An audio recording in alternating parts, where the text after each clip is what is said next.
Les études sur la décomposition du vol battu n'ont apporté aucune aide à l'aviation.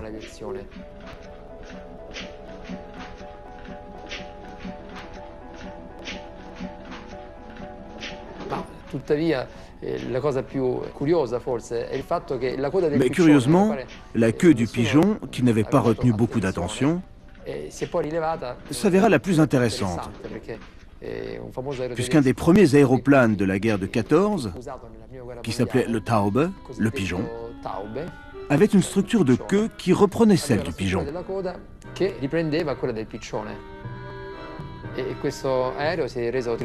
Cet avion s'est rendu tristement célèbre en étant le premier à bombarder Paris.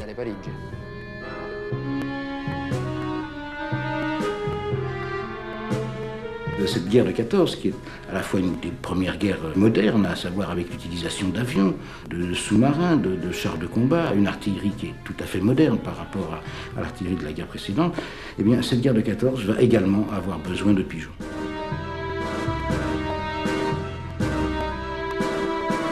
Au tout début de la guerre de 14, le pigeon est juste utilisé comme un agent de renseignement en quelque sorte, c'est-à-dire qu'il est lié, comme on dirait maintenant, au service secret. Côté français comme côté allemand, tout pigeon est potentiellement un agent secret. Quand l'Allemagne occupe la Belgique, quand elle occupe le nord de la France, tout de suite des ordres sont donnés, à la fois pour détruire les pigeons, pour détruire les pigeonniers, et puis enfin pour placarder des affiches partout sur les murs indiquant que tout détenteur de pigeons sera condamné. Pour détention d'armes, ça va chercher 1 an. Pour détention de pigeons, on peut aller jusqu'à 12 ans de prison, et parfois même des exécutions. Dans le cadre de l'utilisation des pigeons voyageurs pour faire remonter l'information depuis l'intérieur des lignes ennemies, et donc dans vraiment ce rôle d'espionnage, le problème était de pouvoir apporter le pigeon voyageur à l'agent qui en avait besoin dans des conditions de sécurité maximale. Pour ça, on a utilisé la combinaison de 2 procédés. D'abord, on a encapuchonné les oiseaux et surtout, on les a reliés par 4. Le fait que 4 pigeons étaient lâchés ensemble faisait en fait que chacun annihilait la volonté de l'autre de partir dans un sens. Et donc ce procédé était extrêmement fiable puisqu'il apparaît que les pigeons tombaient sans aucun dommage, mais presque à la verticale, ce qui permettait aux agents de ne pas prendre de risques.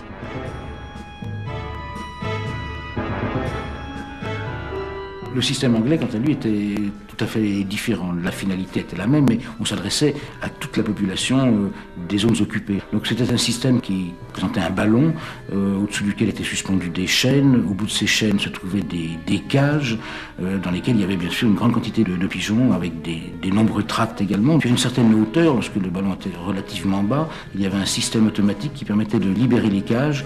Donc la population, du moins ceux qui en avaient le désir, pouvaient récupérer un pigeon de ces cages, remplir un tract pour donner une information sur une position allemande et le relâcher ensuite.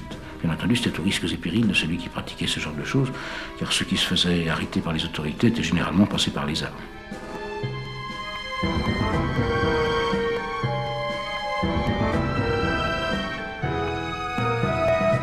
Évidemment, l'utilisation des pigeons voyageurs dans un contexte qui était celui de l'espionnage a créé des inquiétudes, une espèce de paranoïa aussi autour non seulement de la détention des pigeons, mais des pigeons eux-mêmes. Et on a dans les documents des choses assez amusantes. Alors par exemple, en 1915, une très grosse inquiétude sur le fait que plusieurs pigeons capturés présentaient des trous dans les plumes. Comme ces trous semblaient alignés, immédiatement on s'était imaginé qu'il s'agissait d'un système de chiffrage et que ces trous étaient porteurs de sens. En fait, là encore, après vérification, il est apparu que c'était simplement l'effet de mythe ou de parasite et que ces trous n'avaient aucune signification particulière.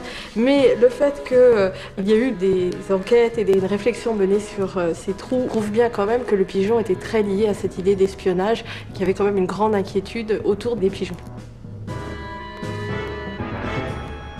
Donc au début de la guerre de 14, le pigeon sous la ligne de feu, ça paraissait totalement anachronique. On avait déjà la TSF, on avait déjà tout un tas de moyens de transmission, on avait des moyens également optiques de transmission. Mais il ne faut pas oublier aussi que pendant une guerre, ce sont des bombardements, ce sont des pluies de bombes, des gaz, des fumées, des bombes qui sectionnent les câbles. Il y a des passeurs, mais comment passe-t-il? Ce sont souvent des échecs. Et là, le pigeon révèle toute son efficacité.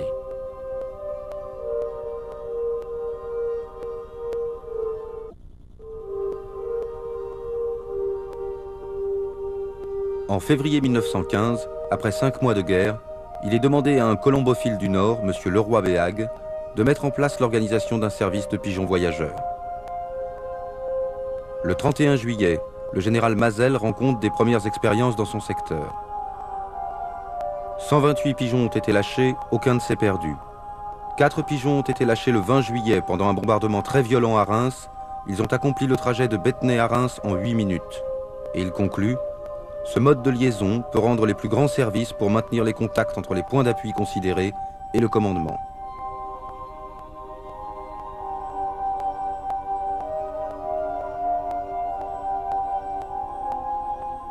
La grande idée de la colombophilie militaire pendant la guerre de 14, pour la partie française, c'est d'amener le pigeon au front. Et amener le pigeon au front, il n'y a qu'un seul moyen, c'est d'avoir des colombiers qui sont juste derrière le front et qui permettent aux pigeons de partir, de quitter le front pour aller directement sur ce colombier. L'invention du colombier mobile, ça veut dire la modification, je dirais, de l'instinct lui-même du pigeon, car le pigeon a dans la tête une sorte de GPS, il connaît parfaitement sa position, et il retourne toujours à sa position d'origine. Là, il faut apprendre à un pigeon à ne pas retourner à sa position d'origine, mais à retourner à son colombier. Donc on va placer quelqu'un à l'endroit où se situait le colombier la fois précédente, pour que lorsque le pigeon y revenant, on crée un bruit, un désordre empêchant le pigeon de se poser là pour qu'il s'habitue à retrouver son colombier mobile qui s'est à nouveau déplacé. Donc faire en sorte qu'il soit absolument attaché au colombier lui-même.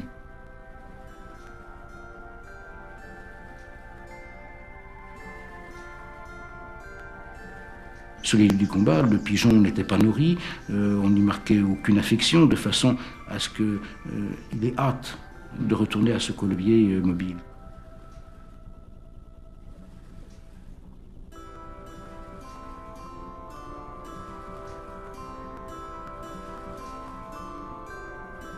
Quant au lieu même où se trouvait son colombier, les colombophiles les choyaient pour donner envie à ces pigeons de retrouver leur maison.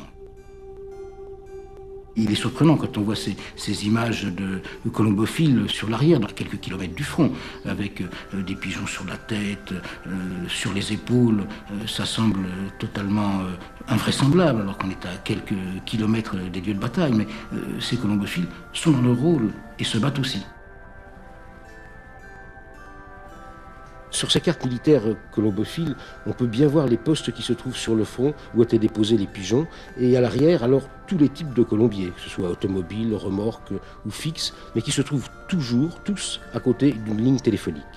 Ainsi, dès que le message arrivait, il était aussitôt téléphoné au commandement. Ces cartes révèlent donc la réalité de l'importance de ce système, à la fois complexe et pourtant frêle, fragile, et qui a donné en fait des résultats exceptionnels, avec des pertes très très faibles. En fait, on n'imaginait pas le pigeon, très sincèrement, aussi intelligent. On s'est rendu compte qu'il a pu parfaitement s'adapter à sa nouvelle vie et qu'il a pu ainsi prouver tout au long de la guerre son efficacité. Ce rapport, établi après la bataille de Verdun, entérine définitivement l'efficacité du pigeon voyageur. Les liaisons téléphoniques sont toujours interrompues dans la zone des attaques. Les renseignements transmis par coureurs parviennent avec de grands retards par suite de l'état du terrain et de la violence des barrages. Les signaux optiques obscurcis par la fumée et la poussière demeurent souvent inefficaces. Les observations aériennes, dans de nombreuses circonstances défavorables, ne parviennent pas à fixer le commandement d'une manière suffisamment précise sur la marche du combat. Seuls les pigeons voyageurs fonctionnent régulièrement, en toutes circonstances, et malgré les bombardements, la poussière, la fumée ou la brume, apportent dans un délai relativement court des précisions sur la situation des troupes engagées.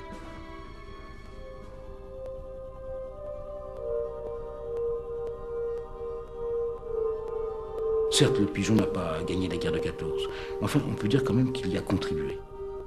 Il faut songer un peu à la vie de ces hommes sur les tranchées sans arrêt pilonnées, des compagnies décimées. Quelquefois, ils n'étaient plus que l'ombre d'eux-mêmes. Et à ce moment-là, le pigeon était l'ultime lien entre ces hommes abandonnés, littéralement perdus, et l'arrière. Le quartier du Bec est en entier sous la boue liquide. De nombreux cadavres enlisés ne pourront être enlevés. Les abris font défaut. La troupe est exténuée. On ne cesse de travailler à dégager les entrées, trop court à sur le relever les tranché de parapets, Montbrison à et une nouvelle 7h45. pluie est à prévoir. Je soutiens le moral des hommes qui souffrent énormément.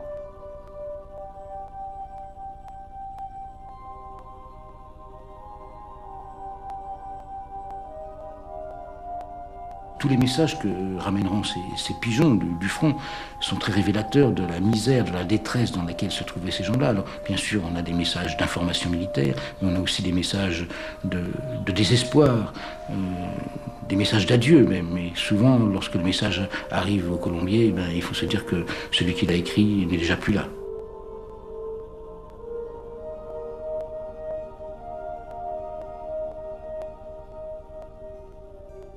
Nous sommes perdus, mais nous avons fait de la bonne besogne. Faites donner l'artillerie sur la Corrette et sur Ballieu. Nous sommes toujours dans le réduit roman. Nous sommes complètement encerclés. Tout le monde a fait son devoir de la façon la plus extrême, officiers et soldats. Il ne reste plus que le quart de l'effectif. Nous tiendrons encore une demi-journée.